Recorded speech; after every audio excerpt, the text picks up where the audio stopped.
The broadcast is now starting. All attendees are in listen-only mode.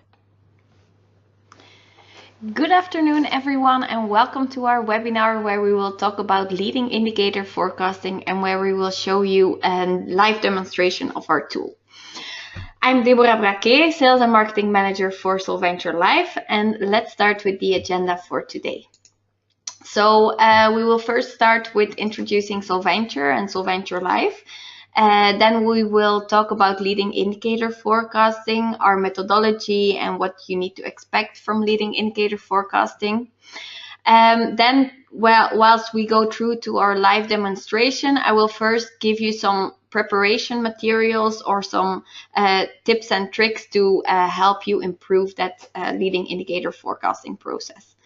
And in the end, we will leave some time for some questions and answers. If you would already have some questions during the webinar, do not hesitate to leave them in the question pane, and then we will get back to it in the end. All right. So about us. Solventure. So who's Solventure? With Solventure, we try to optimize your supply chain and your operations processes with different products and solutions. We see the Solventure s&op solution. With the Solventure s&op solution, we improve your sales, inventory, and operations planning processes by focusing on 4 main pillars: people, process, tools, and analytics. Our vision on this is that a process should be the first priority, and that the first priority is to optimize that process, and the tools and analytics should support that process. Also, the people working within your sales and operations or within your supply chain really need to support that process as well and really need to be involved. So otherwise, it won't be a successful implementation of a good s&op tool. We work with the Archiva software, and we do software-based consultancy. Then there's also Solventure LIFe, which will be the topic of today. And we are specialized in advanced predictive analytics. So we go a little bit further within the demand planning topic. And basically, we include external data, global data in our forecasting module. We've built a software for that, which will be showed later on and which will be demonstrated. And basically, we also do data consultancy, so consultancy to also optimize those leading indicator forecasting tools. And then there's Solventure Academy. And Academy really goes beyond tools. It focuses really on the knowledge within the supply chain. So we've been in the field for a long time, and we've built up a lot of experience. And we also would like to share that with the companies, and we see that companies sometimes struggle to really bring that knowledge to their people, and that's where we really want to focus on bringing our experience and our both operationally and academically. And we do that in different ways. So we have our accelerator days. These are coming up in June, 6th till 8th June in Belgium, where we will basically handle different topics within this s&op process. So topics ranging from demand planning to supply planning, everything which is basically concerned about that. And then we also do tailor-made training, so boost camps. So if your company is in need of a certain training, we can also tailor-made trainings to answer to your needs. If you would like to have more information, of course, you can contact me or go to our website, and there you will find a lot of information. All right, so that's about Solventure. Now, Solventure LIFe, as I said, we're specialized in advanced predictive analytics. So how did we come to this, or how did we develop this knowledge, let's say? Over the past 5 years, we've been doing a lot of research. PhD researchers are in our team investigating how we can improve the demand planning process. And basically, we've seen that by including external factors, factors that are market related, really can improve that forecast accuracy, but also can bring a lot of insights into the market. So basically, today, people make forecasts based on the history, sales history typically, but it doesn't look at the environment and what is happening around us. And that's what we really try to optimize with leading indicator forecasting.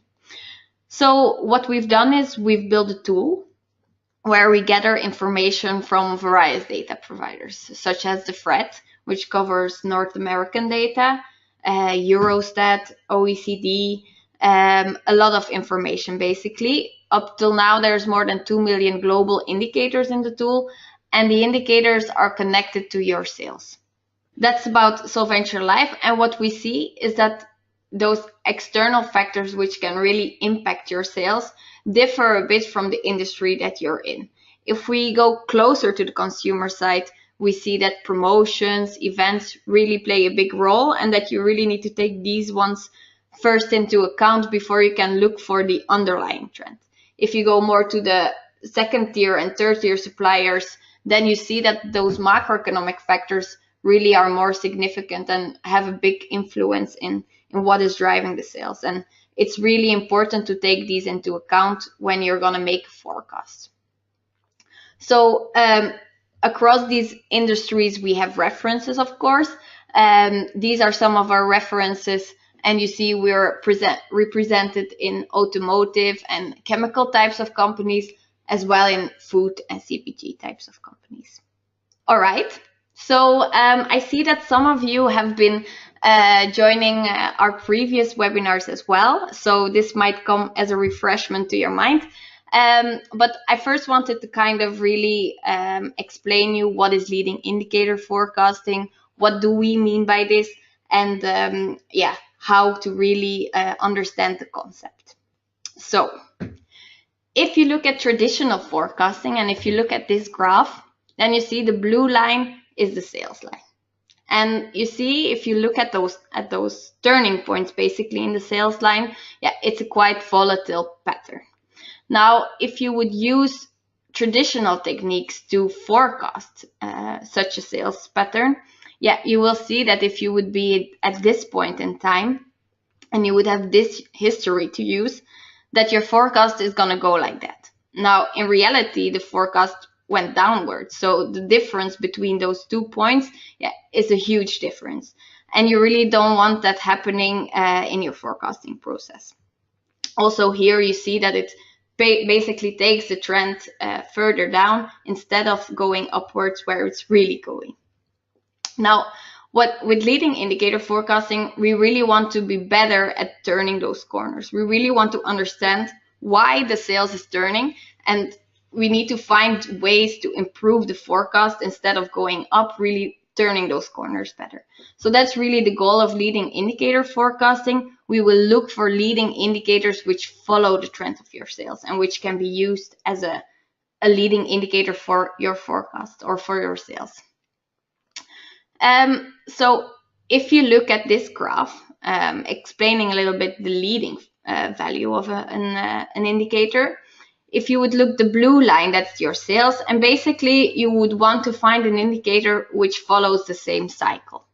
But if it follows the same cycle at the same moment in time, it's not really used as an indicator to make a forecast because it's happening at the same time and it doesn't have any predictive power. What we really look for is a same business cycle of an indicator, but which happens a little bit before. And that time it happens before, that leading time, that's really important. If you see that, for example, this would be the oil price and this would be your sales, then you see the oil price can really be used to make a forecast because the leading value here enables you to make a forecast. If it would be 9 months, you can make a forecast 9 months out. If it would be 4 months, you can make a forecast 4 months out. Now, this is of course quite simple or demonstrated quite simple. Typically, when you do leading indicator forecasting, there are multiple indicators which can be used. And if you think about it, that's also quite logical because any sales series is influenced by multiple factors. So, but this is basically the concept. And I hope that is clear. So what we typically do is we look for indicators, or we look for to make a forecast on a tactical horizon. So on a monthly horizon, Why do we do that? Typically, you find market trends easier on an aggregated level, and it's also worth more, or it adds more intelligence to your forecast. We also see that in companies struggle sometimes to make a forecast for the second quarter, for the third quarter, and this could really help, because if you have information which can give you forecasts for 9 months out, then you overcome those problems on the shorter term. If you have to be reliable on salespeople only on their input, but they don't know what their customer is gonna do within 6 months, this could really help you make a forecast on a tactical horizon. And the insights from that tactical forecast or from the leading indicator exercise can also be an input for your strategic horizon or for your strategic forecast. Typically, your strategic forecast would be 2-3 years, maybe even 5 or 10 years. But if you don't know what you need or what you can base your strategic forecast on, how will you make a good forecast? And so that tactical insights can really help you give input to make a strategic forecast and really give you something validated to base your decisions on. Otherwise, you can also disaggregate your forecast to an operational level. During the course of what I've been telling you, I hope it has been a bit clear how it can benefit you.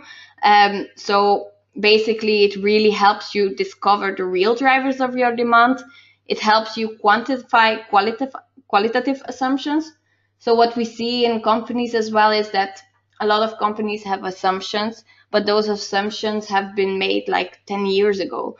And if you look at the environment today, the environment changes all the time. And it would be really sad if you would focus on those indicators from 10 years ago for something that will happen in the future.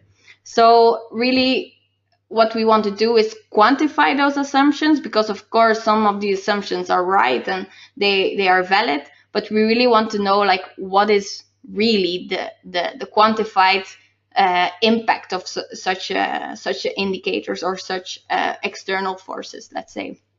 And it also helps to kind of exclude power play. So the strongest voices in the company or in the discussion can be you can support your assumptions with quantitative results. So what it can do for you is it creates insights in your market environment, and it improves your business planning practices. All right, now to really start preparation for the leading indicator forecasting things, I do want to give you some tips and tricks, let's say, to make it a successful exercise. So one of the first things that is really important is to involve the right people. What we've seen from working with different customers is that typically the question comes from one person in the company, for example, from the S&op team or from the demand team. They want to kind of try with new techniques to optimize the forecast. But they have some assumptions, while somebody from market intelligence or salespeople have other assumptions. And when you go through the results of the leading indicator forecasting, and when you see indicators popping up, for some of the people it makes sense, and for some of the people it doesn't make sense. So it's really important to involve a lot of stakeholders, or relevant stakeholders at least, in this process, which have a different input that really can explain the causality and can really understand why certain indicators are popping up and why other indicators are not popping up, for example. So that's the first important step. You really have to brainstorm together and get input from various individuals within your company. This will also help you to define your scope, because you have some keywords which are important or which are interesting, and it will help you kind of structure that process and much easier come to a set of indicators which is important for you. It also creates some sense of responsibility. And I want to add also something from our previous webinar on algorithm aversion. Our previous webinar with Shari Debat from Ghent University, we talked about that people do not really trust or are averse to new algorithms. If they do not know how an algorithm works, or if they do not know how the results are calculated, they will not be so intended to use it. They really need to understand why some results are coming up. So if you involve people from the very beginning and you really guide them through this process, this will also increase the adaptability afterwards. They will be much more inclined to use the tool. They will be much more inclined to trust the results. And that's why it's very important to really involve those people from the beginning. And that the why, the how, and the what of the project is very clear, and that everybody is aligned on this. So that's the first step. It sounds quite logical, but still it is something that we really need to work on. Another thing is, so this is kind of an example of how you could structure those different assumptions within a team. So you make a fishbone diagram, for example, and you define some key elements and then some elements around that to kind of make a set of assumptions and really combine them. Okay, so you have the right people, then it's also important to have the right data. It sounds very obvious, but it is vital. What we typically look for doing a leading indicator forecast is looking for data on an aggregated level. I think I told you already, but why do we really want that aggregated level? Typically, trends in the market are not just a specific SKU customer trend. It's a trend for a whole product group, for a whole region. So we look for sales series in a product group in a specific region. So for example, cars in North America or light trucks in North America. So these kind of combinations.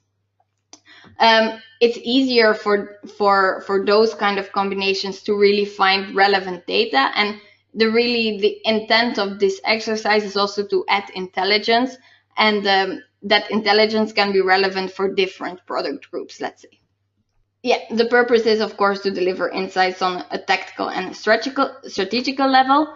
And why don't we want customer SKU data? It's too detailed, it's too nervous. And what we also don't want is very stable demand. And why is that? If we have a stable demand, let's say that it has been increasing, for example, for the past 10 years, then we can also not match any macroeconomic cycles to that pattern. So if something would happen, we couldn't have explained it by an economic driver because the pattern has been stable for a really long time. So another a typical traditional technique would be very useful to use in this case. What we really want is time series which are dependent on economic cycles and which have a volatile pattern. And that's also where we can add the most value. We also see that in companies, these kind of time series are harder to predict, and that people really have difficulties in predicting those terms, and that's where we really want to make a difference. Then before we go over to the demonstration, I just wanted to show you a little bit on how the tool basically is structured, or how you should imagine it. Basically, the tool, you have to upload your internal data to the tool, and the external data, which is the macroeconomic factors, etc., they are automatically connected to the tool. So they are in the tool and they are constantly updated in the tool. If you would have a lot of time series in there, it could be useful to set up an integration, and that is perfectly possible. Or you could just export the results or just consult them in the tool itself. So that's a bit how the tool is structured, but it is cloud-based. All right, now I will start the demonstration. Let me just switch screens and then we can dive into the tool. This is basically the dashboard when you enter the tool. You enter via a Microsoft login. So it's a Microsoft environment, let's say, and this would be the first screen that you enter. So the dashboard explains the different modules in the tool. So we have the projects module. Here you can find an overview of your project. You can get a quick view on your latest forecasts in that project.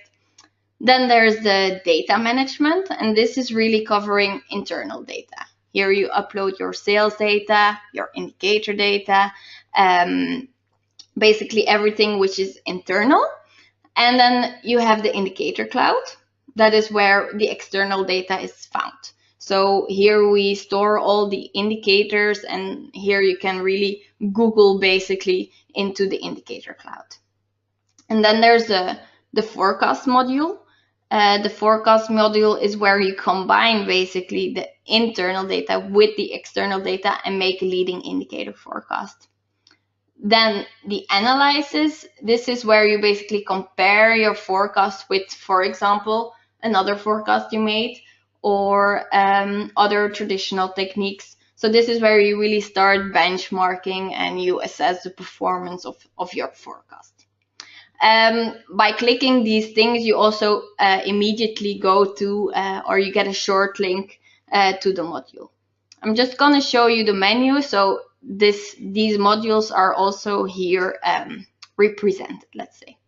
So if we go to projects, here you will get a list of all your projects. So I now have 2 projects here, a test project and a webinar project. So if I would click on the webinar project, then you will see the latest forecast models I've made here. And here, that is the latest forecast that I've made, and these are the latest forecast models. So if I would change it, then the graph changes because this is another forecast. In the left column, and this is over the whole tool basically, there will always be kind of, if there's information, then the information will be on the left, and the graphs and tables will always be on the right. You can view it in detail, but then you will be redirected to the forecast page, or you can go and see all your forecast models you have built. So this is the project. It's very easy if you have a lot of projects that you can just click the project and see what your latest forecast was. So that's the first thing. And then we go to the dataset management. So in the dataset management, as I said, we're going to upload internal data. Internal data, such as your sales data, for example. And to upload that, there's a template. I can quickly show you how the template looks like. Basically, it's very simple. It's just a key, so an identification of your sales, a timestamp, and a value. That's what you need to upload in the tool, and then you define it or allocate it to a specific project. If you would click on it, then you also see your time series. And today we're going to look at this time series. So this is a sales series from a player or a second-tier supplier to construction market. So you see, if you look at the pattern, it's quite volatile. It's quite changing a bit. Definitely here, there's a big drop in the sales. So to forecast this would be very interesting to do with leading indicators. You can also export the graphs or export the tables to put in reports or something. So we have the company data. Then there's also the indicator data. So a lot of companies come to us and say, yeah, we also have information which we have bought from private data providers. That's not a problem. You can also upload them here and use them in your leading indicator forecast. I just had some 4 examples here of indicators. If you open them, then you will also see basically the pattern of that indicator. And here in the left, you will see the units in which the volumes are represented, etc. So you will get the information here. So that's one part, the internal data or your own data. Then the second part is the indicator cloud. And as I said, in the indicator cloud, we connect basically with a lot of data providers out there. So up till now, there's more than 2 million global indicators in that database. And the data is coming from various providers. So, for example, UNESCO, the FRED, the Federal Reserve of Economic Data, the National Bureau of Statistics of China, IMF. So you see there's a lot of indicators here. Then there's also a parameter which is called frequency. So some indicators are on a monthly level, some indicators are on a daily level. So different frequencies, and also seasonality, adjusted or not adjusted. So if it's in there or not, that's also a parameter where you can look for. So as you see, it takes a few seconds to call them up, let's say. But for this, for example, if I want to find indicators on oil, it will look for all kinds of indicators which are related to oil on a monthly level from the FRED, because the sales that we're looking at basically is from North America. Then I just enter all these parameters, and it will look in the whole database, or at least in the FRED database, because I clicked that one, for indicators related to oil. Now, if you look at the structure here, you see that there's 165 indicators in that first map. Why did we apply such a tree structure? Because if there's so much indicators in there, and if I would open this one, for example, you see that there's really a lot of indicators in there. And if you would have to go through page by all these indicators separately, it would take you really a long time.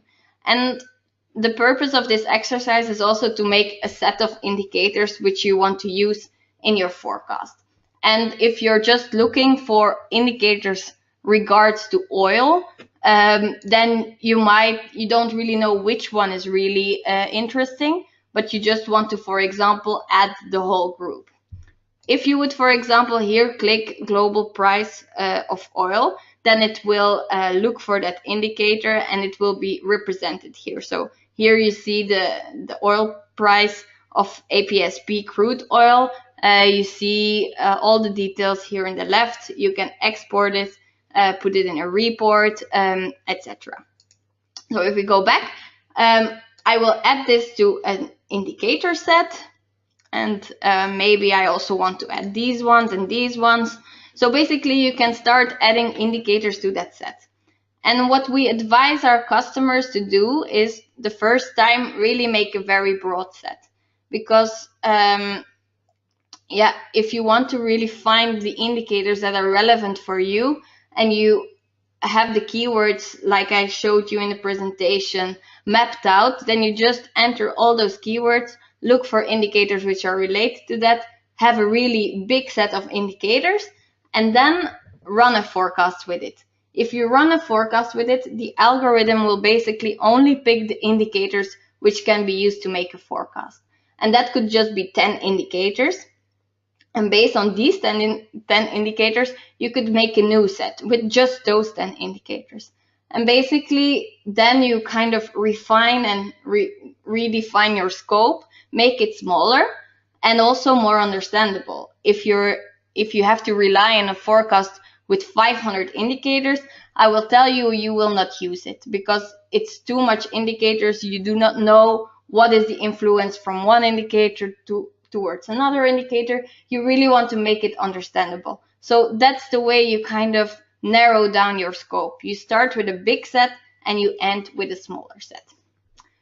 So I'm going to save this one, and I will call this oil indicator set. Webinar. Save. So I save the indicator set, and this will be stored here in the second tab. As you see here, you have your saved indicator sets, and that is what you will use in the forecasting module. So for example, this set, you then see all the indicators which are in there. You can throw some out if you like, to refine, for example. And that's basically how you save the indicator sets and how you start that forecasting process. So then if you go to the forecasting module, here is where you make a forecast model. So if we're going to make a forecast model now, then you choose a forecast name, oil forecast, for example, webinar project, standard method. The standard method is the leading indicator forecasting method. Some companies, or for some customers, we do advanced data analytics and we create multiple models which are really defined for specific time series. But in the tool, there's typically the standard method automatically available. So then you will select a sales data or a sales set. So I've uploaded this sales set. And now I'm going to select one of the indicator sets. So I've already created this one before. I know my sales data is only running until 2016, and I know that the deep decline in the sales is in 2014 in August, or in September. So I will have to use the 1st of August to see if it will be able to predict that decline. So I continue. Say forecast model. Voila. So I made a forecast. Now you will see that this forecast is new. It takes a few minutes until it's running. But I've already made the forecast before and I will show you. So it has the same parameters as I did. And here you see the forecast. So basically the orange line is the actual sales. And I wanted to see if we're at this point in time, would it be able to predict that decline? Now, as you can see, it actually quite well sees that the decline is coming. Now, a bit more information on the forecast here as well. Basically, here in the left, the indicators, you see which indicators are selected from our set we have put together. So yeah, this was a set we set together with the customer, and by doing that refinement from a brute force till a subset indicator set. So okay, this looks good. You can export it, of course, but maybe you would like to compare it with other techniques, or at least check how a traditional technique would forecast this period. For that, we go to the analysis model. So in the analysis model, you can create a new analysis. To do that, yeah, it's quite simple. As I showed you in the different modules, you can set up something. It's just clicking the ones you want to analyze. So I've made the analysis here. I will open it and we will just explain a little bit this left column. So here in the graph, you see that forecast, but you also want to see, of course, the actual sales. So I'm just going to plot it here. So the orange line is the actual sales. And then you see here forecast other. So you see other forecasting methods which you could compare it with. So if I would click Hold Winters, then it will make the same forecast for that period. And the Hold Winters is here, the orange line, and the leading indicator forecast is the blue line. So you see there's a really big difference, and I wouldn't want to be using a Hold Winters method in this case, because that would go terribly wrong. But that is something which demand planners sometimes, or companies, struggle with, because which technique do they need to use? And if they do not understand how that is calculated, or maybe they do understand, but it's not really reliable, then we really need to have something which we do understand and which we know that kind of is based on external or on real things, you know? So that's where a leading indicator forecast can really make difference, because we use indicators, we use market trends, we use things that already happened to make our own forecast and to really discover those underlying trends. So yeah, here the difference is really big. An ARIMA method, which is considered, I think, well, as a good forecast. You see it, in this case, it's the blue line. You see it's already performing better than that Hold Winters, but it's still not there. If we would put an ETS, which is really used as a kind of reference method, you also see it's doing well, but it's not really seeing that decline here, which we really want to forecast. Now we see it in a visual way. We can also let numbers speak and compare it with different metrics. So we have the mean absolute percentage error, the mean squared error, the mean percentage error. So let's look at the MAPI here for those different methods. So I want to see it for the whole winters, for the ETS, and for the ARIMA. So now it's calculating that, and let's see.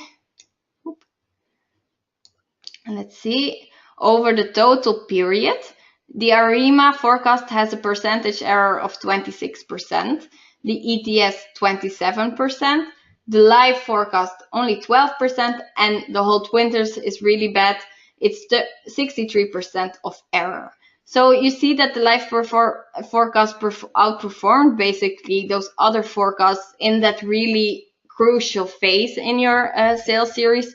So it's at least worth to look at how can I make a leading indicator forecast, which can really help me to improve my forecasting. And then here in the last tab, you see the importance of the indicators in the model. So I think there are about 16 indicators selected. The set had 50 indicators in there. And how do I read this? So the name is the indicator name, of course. The lag is the leading value of that indicator. The relation is the way it correlates with your sales. Is it a negative correlation or is it a positive correlation? And the importance of the indicator in the model. Now, if you look at these indicators, these first 5 indicators, they have quite some relevance in the model. It could be interesting, for example, to go further and really narrow the scope of indicators down to these 5 indicators and see how a forecast would perform. So that could be a next step. But now, for now, this was the demonstration. All right, thank you for joining, and hope to see you next time. Bye-bye.